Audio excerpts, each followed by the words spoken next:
Could today be the day? Joao Felix and Osimhen day? Maybe just one of them? Maybe none of them? What's going to happen?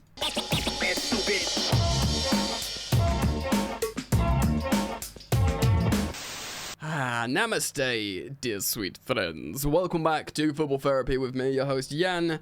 Another beautiful day to take you through the chaos that is Chelsea Football Club at the moment, guys. In today's video, shout out to Poch becoming USA manager. Didn't see that one coming. More sales Chelsea are talking about. I've got it all lined up here. Lots of stuff. Actually, Tottenham were in for Conor Gallagher right until the agreement with Atletico, which of course hangs in the balance. Mudryk talking about how people haven't seen the best of him. Chelsea agreeing an official betting partner. Di Marzio yet again last night talking about Chelsea's willingness to lower the Lukaku valuation to get the Osimhen deal over the line. And finally, in the video as well, people have been asking me on social media, a bit in the comments, but on my social media as well, on my Instagram, to use the X-Value platform on Cole Palmer. Of course, Cole Palmer has just extended his contract with increased payment terms. It's a good time to show you what his X-Value stats page is like. I had a peek. Spoiler, it's ruddy good, as you would expect for Chelsea's superstar player, guys. So, thank you for joining me. As always, thank you for supporting the content. Thank you for dropping a like on the video, showing your support. It's easy. You are welcome to subscribe. You should hit the bell if you choose to subscribe. We are, of course, I think we're relatively near 190,000, but we're certainly going to try and hit that 200,000 mark this season, which is incroyable. All right, let's get into it. So later on in the video, we're going to do the Cole Palmer stats stuff, but we're going to get through some Chelsea news first, as is the tradition here on the channel. Firstly, Matt Law reporting that Mauricio Pochettino has agreed to become the new head coach of the USA national team, which of course is a huge coup for them. Funny, isn't it? The Chelsea women's manager and Emma Hayes has gone to coach the women's national team in the USA, and the Chelsea men's coach and Pochettino has gone to do the men's team, and we have American owners. Coincidence? Yeah, it's coincidence. But yeah, pretty wild though. I don't know if this is like the greatest look for Pochettino. I think he probably made a few quid out of Chelsea. Where does he go? Do you know what I mean, Pochettino? Where do we go now? Where do we go? So yeah, I mean, hopefully he has a nice time over there in America. Pochettino. Chelsea, of course, still trying to get loads of players out the door. Nazar Kinsella reporting on young striker Mason Burstow is going to be sold probably to Hull City on a permanent transfer. The club are ready to sell a host of players that did not make it to the US tour. Of course, Mason Burstow. Wait, is he academy or did we buy him later? I forget. Still, Mason Burstow, we don't need to spend much more time on him. He did get a Chelsea debut. He has played in the first team briefly, I believe. But he's going to be sold to Hull City as things look at the moment. Keep going. Let's keep going. So yeah, Matt Law has spoken on Transfer Zone about the Conor Gallagher deal. In fact, Tottenham were pushing to sign Gallagher before his move to Atletico was agreed, but the price tag proved an issue, which is interesting, I think, because there was different conflicting reports suggesting that Tottenham weren't actually properly in for him, but this is suggesting otherwise. Chelsea insisted they would not sell him for less than £45 million sterling, British pounds, to Tottenham. Of course, we're selling him for about £38 million to Atletico Madrid. So I guess that would have been that Premier League tax, additional cost, certainly London rival tax, certainly most bitter rivals, Tottenham Hotspur. You know, rightly the ownership have endured a lot of criticism, but they need to know, you know, sell players to Man United, sell players to Man City. Heck, even sell Kai Havertz to Arsenal when you get 68 million quid for him, but don't sell Conor Gallagher to Tottenham. That's a no-no. So yeah, fortunately that didn't happen. Let's keep this train going, baby. All right, Mykhailo Mudryk. He's been quoted speaking about this. I feel bad for the kid, really I do. At the moment, he's behind Raheem Sterling, who, by the way, himself is absolutely not safe in this Chelsea team. We, of course, have got players at the moment, like, you know, Noni and Palmer on the right. Certainly at the moment, I know he's played on both sides, slightly more as a right winger, but Pedro Neto has been purchased to play on the left. Heck, we might even get Joao Felix, and players like Mykhailo Mudryk, I do feel bad for. You know, of course, you've got to be realistic what's going on in his home country and everything. And, he's young. He's 23, going to go on 24 now. So, how long do you play that young card? I mean, he says this: people haven't seen the best of me. There's still a lot more to come. I'm confident you will see the best of me over time. Good. Like, obviously he's going to say that. He's not going to be like, well, I tried. It looks like it's not working. Lol, lol, lol, lol, lol. Just picking up my pay packets and sitting on the bench now. None of that. Do you know what I mean? The truth is, he does have a very high ceiling, Mykhailo Mudryk. And we did look at his, some of his stats here on X Value, the platform we're going to use in just a moment to look at Cole Palmer.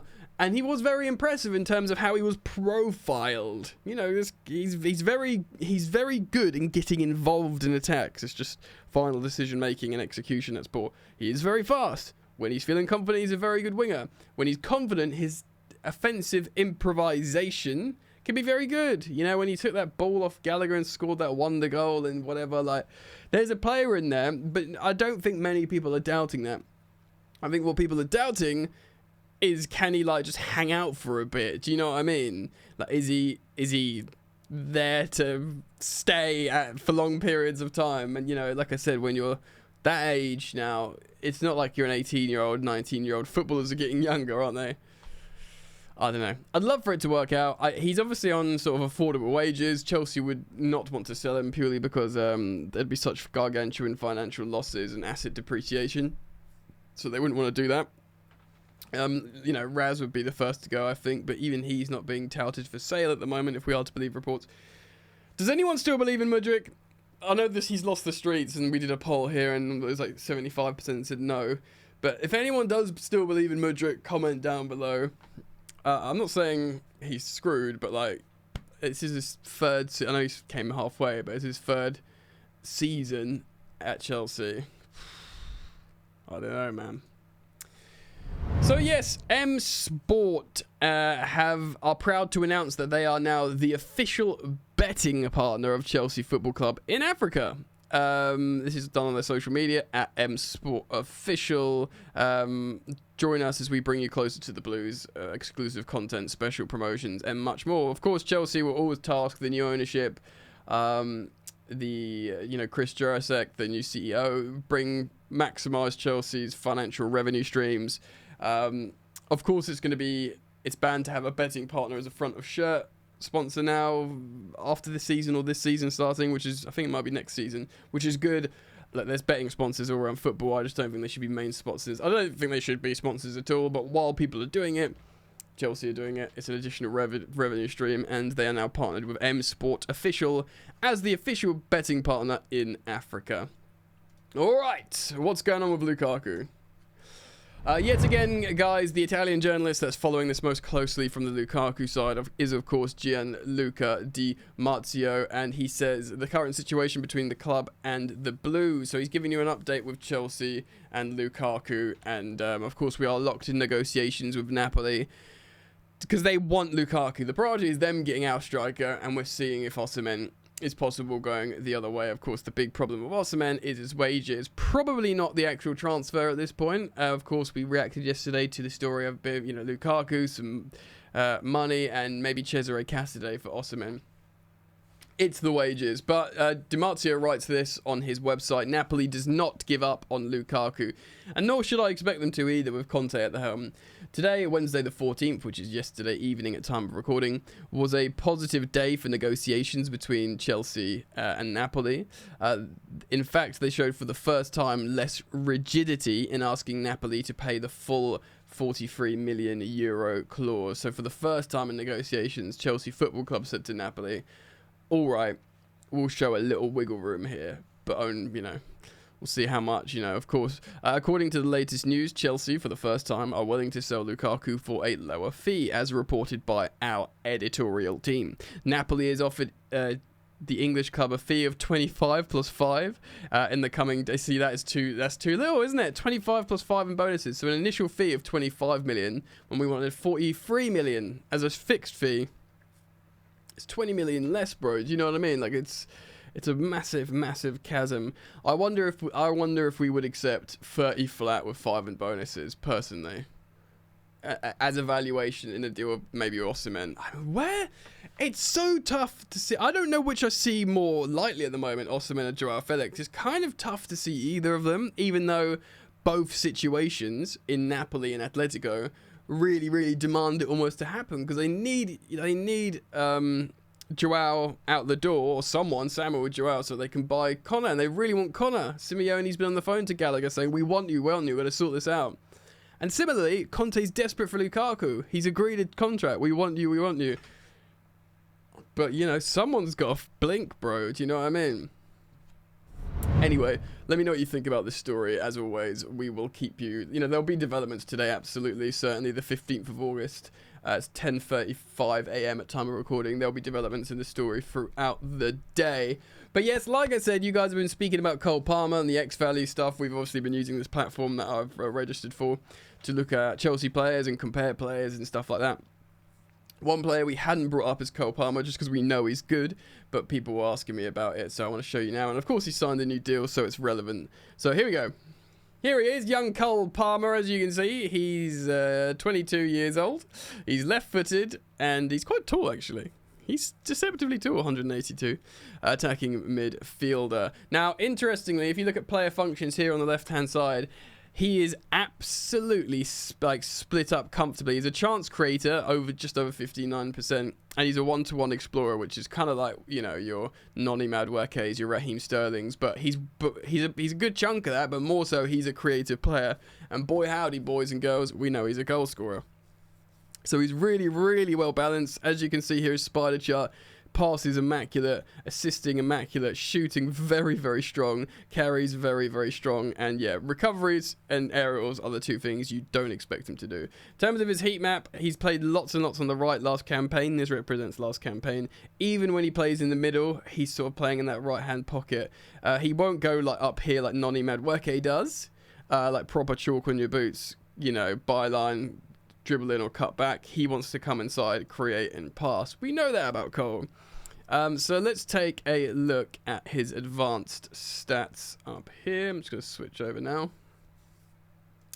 Here we go. We're going to look per 90 because that represents how much per game.